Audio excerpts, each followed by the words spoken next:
I did The Wasteland for A-level. I didn't really understand it. You go from one thing, then you go to this classical, then you go to vernacular, then you go to a song, children's stuff.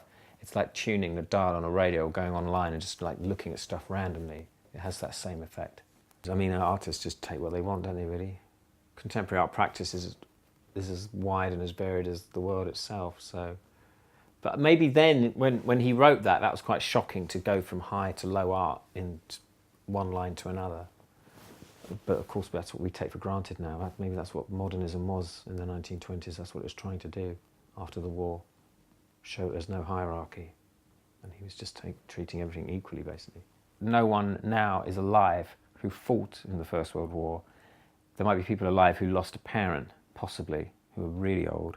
But it's actually, we've lost that contact, that human contact with the First World War. But they might remember stories told by great uncles or grandparents about it, or about relatives that were killed.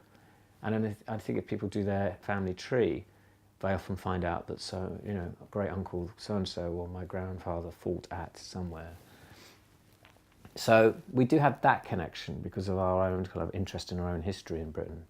As an artist, you kind of explore conflict. I don't think you can work out why things happen necessarily, but it's just another way of looking at it from a different angle, I'd say. There's probably 3 projects I've made that have involved an element of conflict. One was about the First World War, one was about the war in Iraq, and one was about the miners' strike.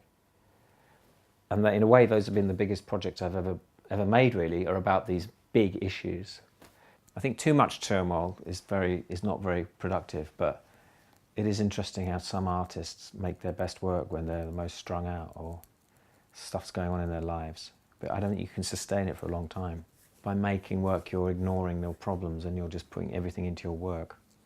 And so you're not addressing your problems. You're just like putting all your energy into your work, and that's all you think about. Talking from personal experience, work is a very good distraction for any other problems you might have.